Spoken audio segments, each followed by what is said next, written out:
Hey friends, I'm Mel. Merry Christmas and welcome. I'm so glad you're here. If you're looking for some new appetizers, party foods, or just some savory treats, you've come to the right place. Tonight's recipes are all brand new, stress-free, and some of the best I've ever made.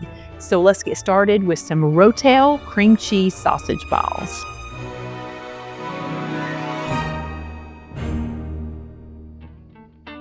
Just when I think I've made every variety of sausage balls known to man, I find a new one. Today, we're going to make some Rotel and cream cheese sausage balls. Going to start by combining all 5 of our ingredients, and I'm using just a regular breakfast sausage, a 1-pound roll. You could definitely use a hot sausage here. I just prefer mild. You could even use a turkey sausage if you're worried about, fat and stuff like that. What is most important about your sausage is that I've let mine sit here for a good little bit, coming to room temperature. I'm going to put in 1 block of cream cheese. This is an 8-ounce block. And again, I've had this sitting out here getting nice and softened. Going to stir in 1 10-ounce can of Rotel diced tomatoes and green chilies. It's very important that you drain this Rotel really good. If you don't have one of these little strainers, I've got them linked down in the shopping tab and in my Amazon store. They're the best. They have this Rotel in lots of different varieties and heat levels. Just choose your favorite. Now I'm using an all-purpose baking mix. This is Biscuit, basically. We're going to put in 1.5 cups of this.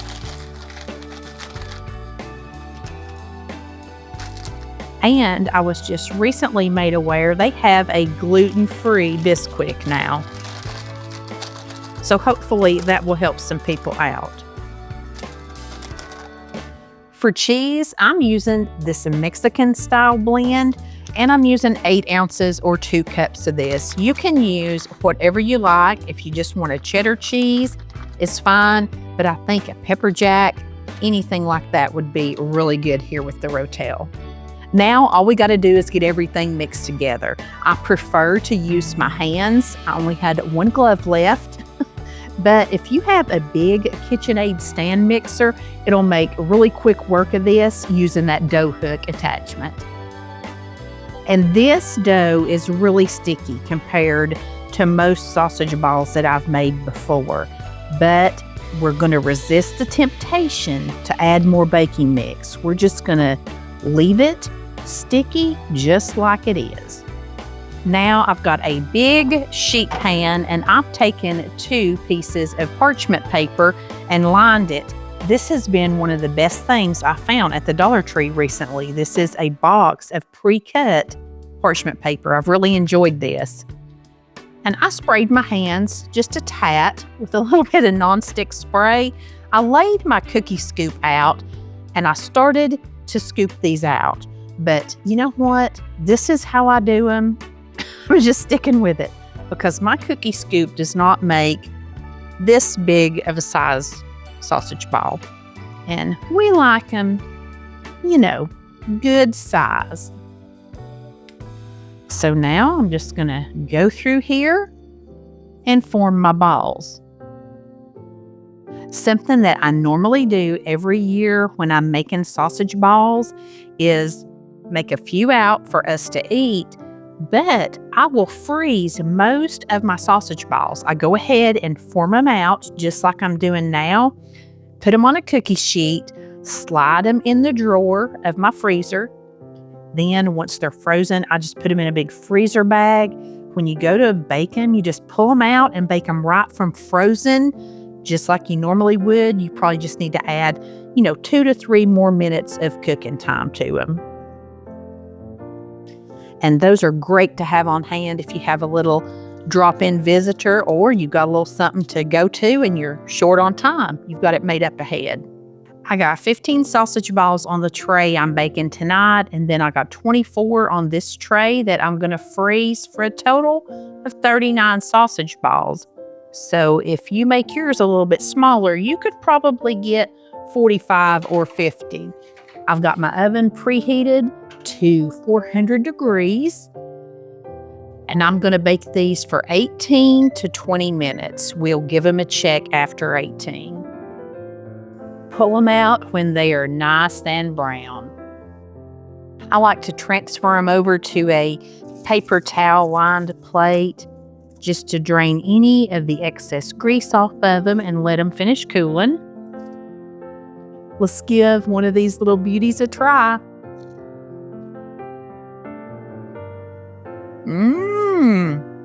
These are very flavorful. Not spicy, but very flavorful. These, of course, are a great appetizer, just like they are, but I was thinking maybe some queso cheese or salsa to dip into them would really take it to the next level. Of course, also great for brunch or Christmas morning breakfast. And if you're somebody who struggles with your sausage balls drying out, definitely try this recipe because they are moist and flavorful. And I can't wait for Patrick to get home and try these. They're right up his alley. He's going to love them. All this week, I'm making Christmas appetizers, which he loves. All last week, I made Christmas treats, which he also loved. We all do. We're feeling pretty Christmassy around here, guys. And you know who else is getting the holiday spirit? The sponsor of today's video, June's Journey. If you've never heard of June's Journey, it's a free-to-download hidden object mystery game. I've been playing it for about 2 or 3 years now, and a lot of you guys have been playing much longer. The main character is June Parker, and she becomes an amateur detective as she sets out to solve the mystery of her sister's murder. We help her out along the way by finding the hidden objects and clues in some beautiful, glamorous scenes that are all set in the Roaring 20s. And June's Journey has the prettiest artwork of any game I've ever played. The scenes are so detailed, they really make you feel immersed in that 1920s era. And as you progress through the game, June discovers all kinds of hidden family secrets, and you discover new chapters and take part in special events that earn you extra prizes in the game.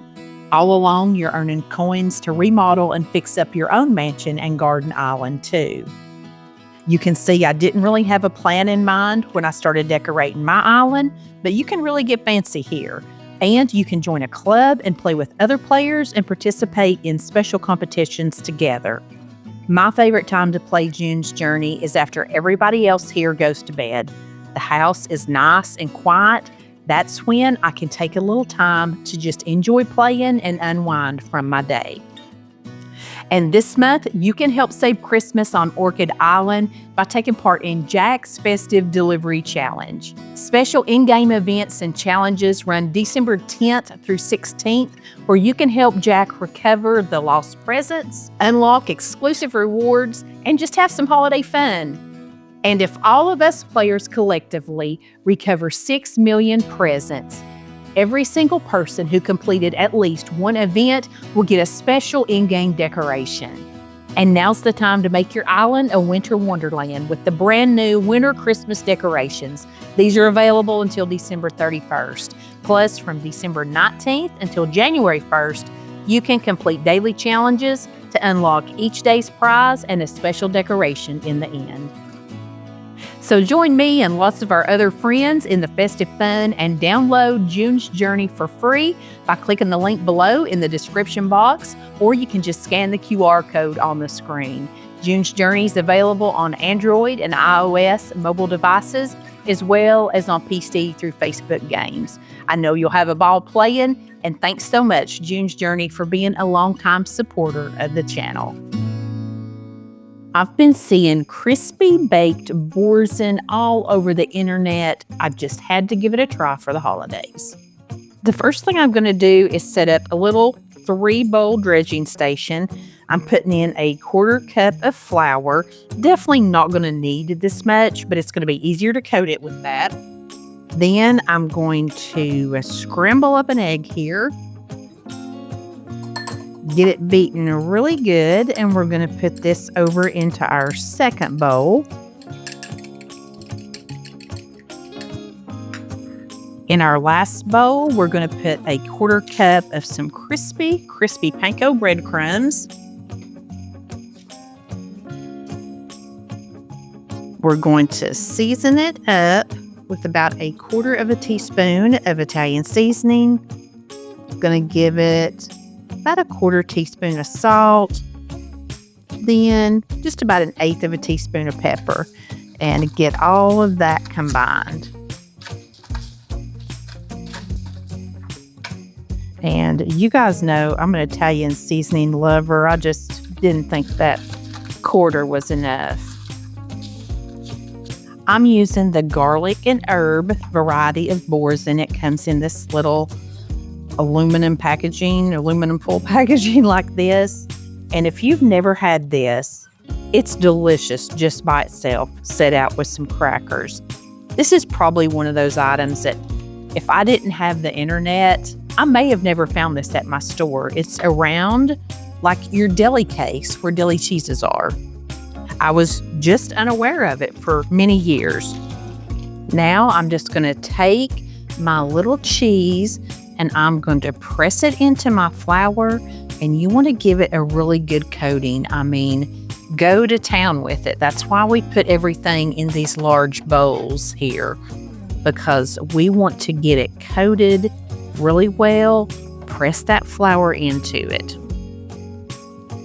Now that I've got it good and coated, I'm just going to dust off the excess here. Now let's go into our egg, and again, give it a good dunking here. We really want this egg to stick to it. All the sides, all around, just, have to get kind of scrungy with your hands. Once you get it good and coated, go right over into your panko breadcrumbs. And we're doing the same thing here, rolling it around on every side. Again, really coat it. You want to really press the breadcrumbs, the panko, into this, because this is where all your really good crispy flavor is coming from. I'm going to shake mine back. I've had, looks like a little death grip on it. Then I'm just going to set it right over here on a parchment-lined baking sheet. Do not dust or try to shake off any of your panko. Leave it on. I'm going to slide this in to a 410-degree oven for 20 to 25 minutes. After 20 minutes, mine looks nice and gooey. I just turned on the broiler and I am watching it carefully just to get it extra brown and crispy. Look at that. And let it cool just 1 second. Very carefully, I'm going to slide this right over to my little serving platter. Oh, it's so crispy on the outside. And the way I've been seeing all the cool kids serve it is with honey over the top. A lot of people use hot honey, but I don't have that. I can't wait to try this. I'm serving it with some pita chips. Dad's behind the camera tonight. Before I get into this, tell the people what you thought about the sausage balls when you got home tonight. The sausage. They were great. You said better than the Cheddar Bay ones. Yeah. And last year, You said you put Rotel in there. That made all the difference. yep.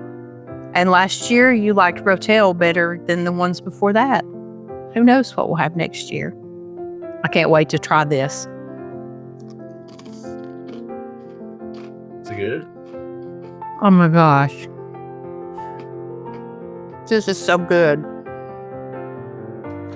I love Boursin. I love Boursin cheese, but you put that little crunchy top on that. Look at that. That is so good. And I have seen people make this in the air fryer. They say they air fry it at 400 for 5 minutes. I don't think it could get any better than just cooking it in the oven. I don't know what to call this, so I'm titling this recipe Tomato Balsamic Boursin Puffs. The first thing that I'm doing is slicing 12 little grape tomatoes in half. I'm slicing them long ways. Going to throw them over into a bowl, and we're going to season them up. The basil will come later. I'm going to try not to chop that.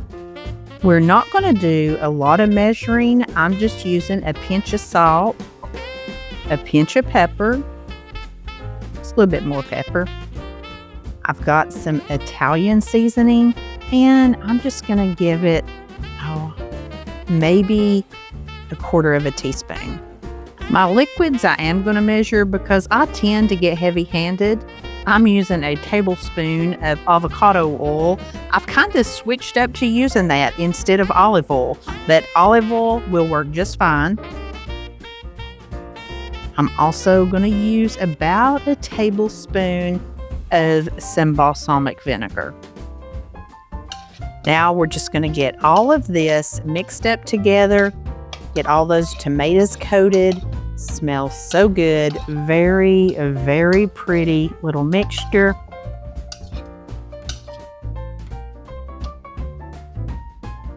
Now we're going to set this aside and work on our puff pastry. And I just about forgot, I want to go ahead and get my oven preheating to 400 degrees. I'm using this puff pastry. It comes frozen. I've had it sitting out for just a little bit here. Didn't necessarily want it completely thawed, but I did need to be able to unfold it. I'm just using one sheet. The other sheet I'll stick back in the freezer for later. And we're just gonna unfold this. Take our little papers out of it.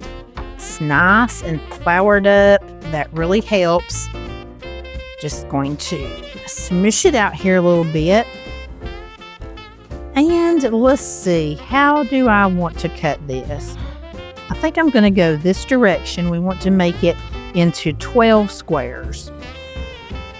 So I'm going to start in the very middle, and I'm just going to make one slice right down there. I always get so nervous when I'm working with stuff like this. Then I'm going to go in the middle of the left side and make myself another slice.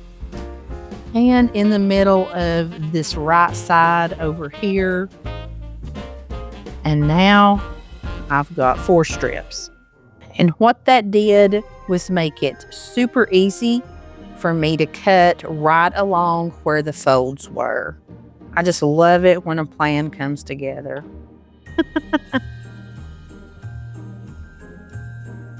I've got myself a very well-loved 12-cut muffin pan. I'm going to take it over here to the sink and spray these with some nonstick spray. Now I'm going to take each one of my little pastries, and I'm just going to pop them right down inside of each of the little cups here. I just stretch them out a little bit. Really, they're fine. It's okay if they're not perfect down in here.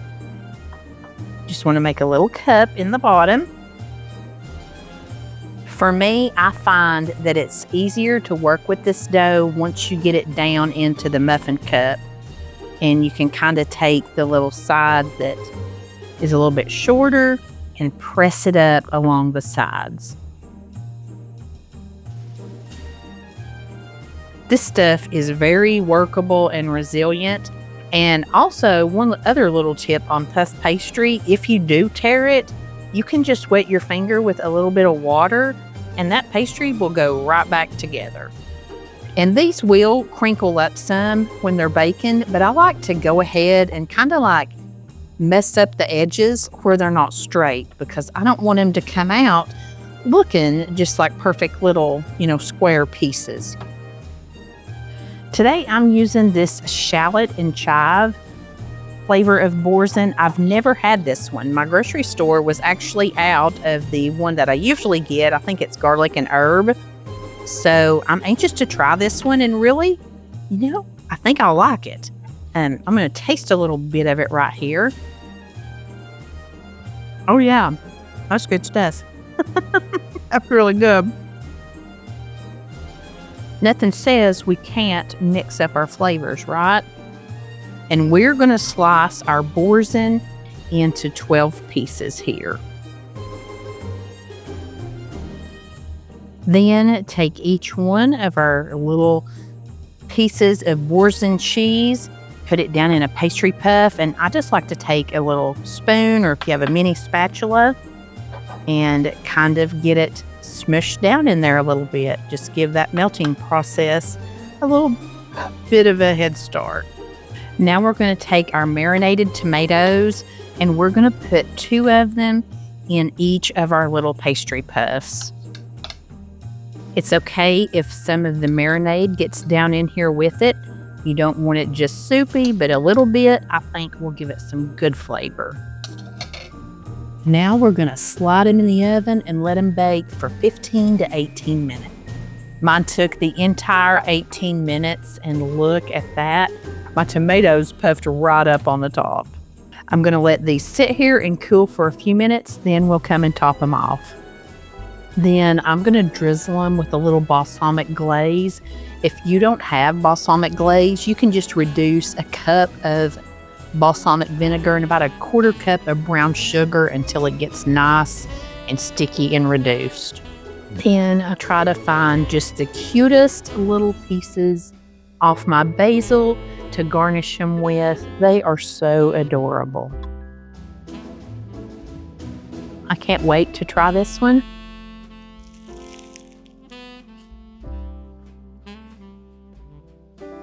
I think this is my favorite one thus far. This is so yummy, which I love balsamic. It's sweet, it's savory. I love the new flavor of Boursin that I tried. It's delicious down in here. I think in the summer, the strawberry balsamic would be really good with these. You can make a lot of these really quick and inexpensively.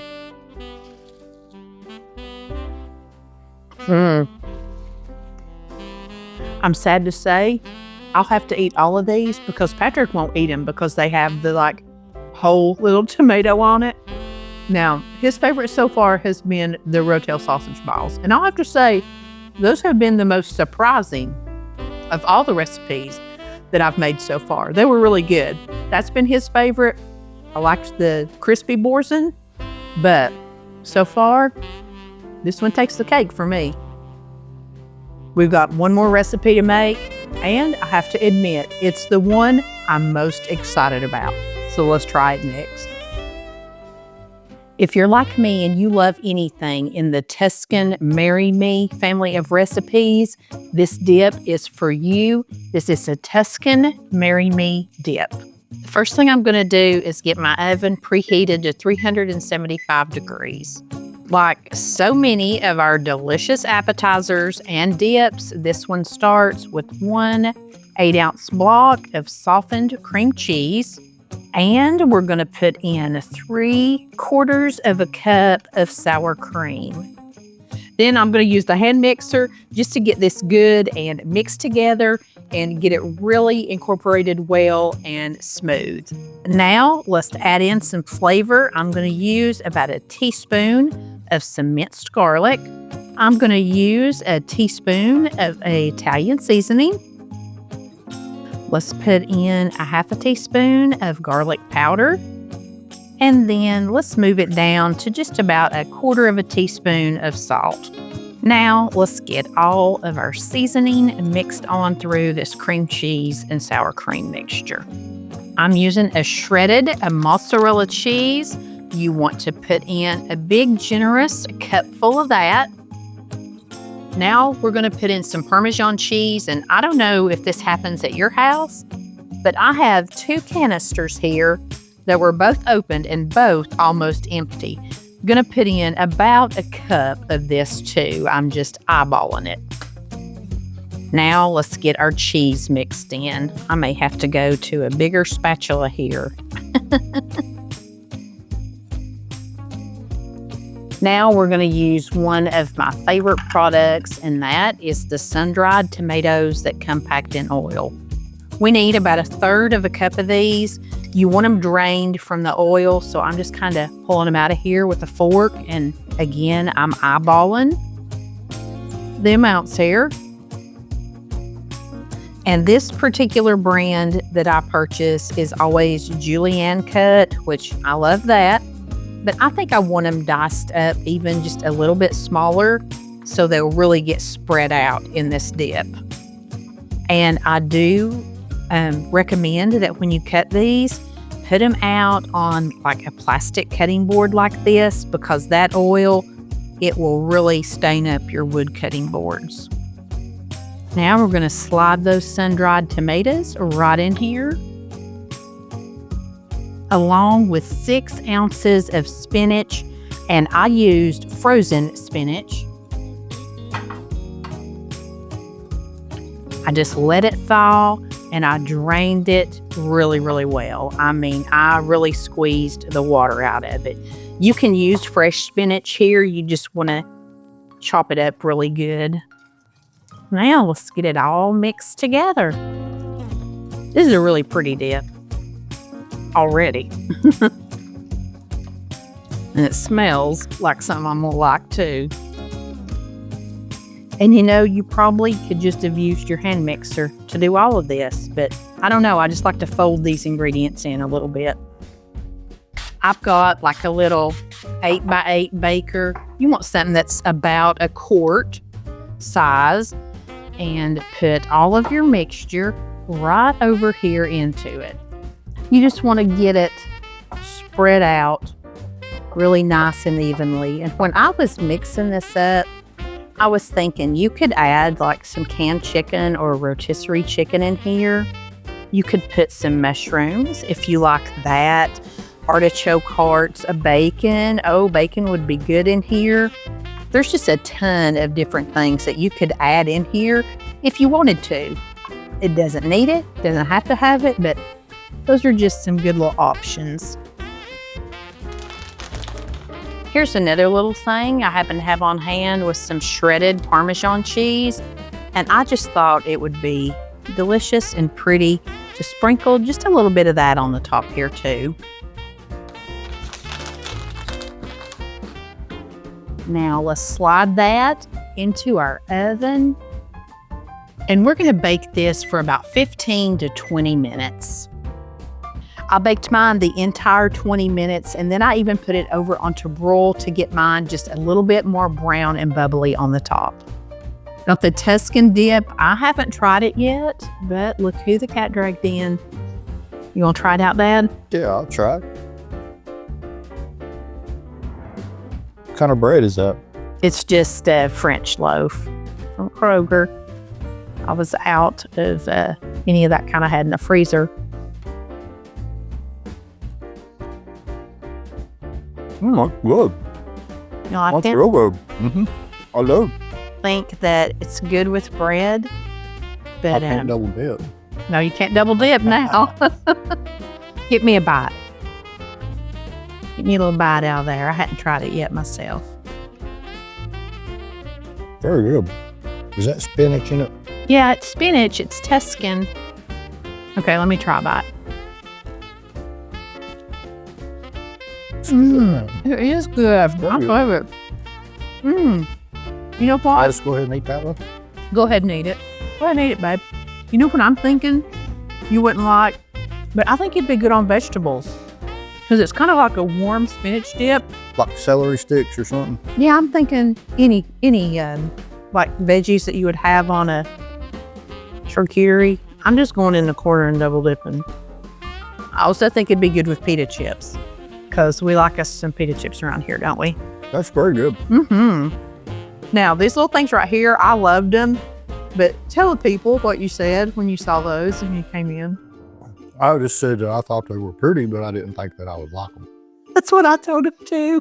Explain your thoughts on tomatoes. Why did you love the sausage balls with Rotel, but you don't want that tomato? It's a texture thing. I just don't like tomatoes like that. You like them little bitty, like in a dish or something? Yeah. These are just not little bitty enough, are they? No. No. And you know what? I even left a couple of them. I didn't put the glaze on it because I thought you might try them.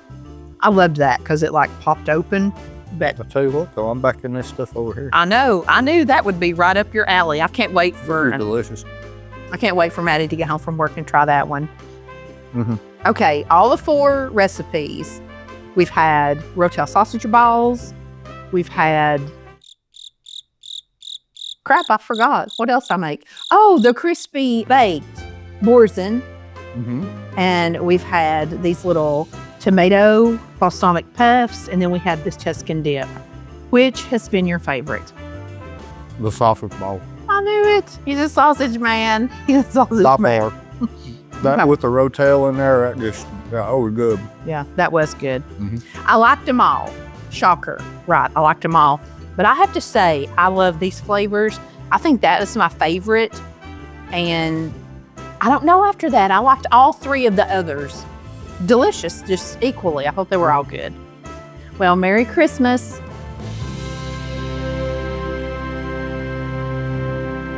Don't forget to download June's Journey for free using the link in my description box, or you can just scan the QR code that's on the screen. I know you're going to love playing. And watch my Christmas playlist next for more quick and easy appetizers, snacks, and sweet treats. Thank you so much for being here. I appreciate you, friends. And as always, I send you love from my kitchen.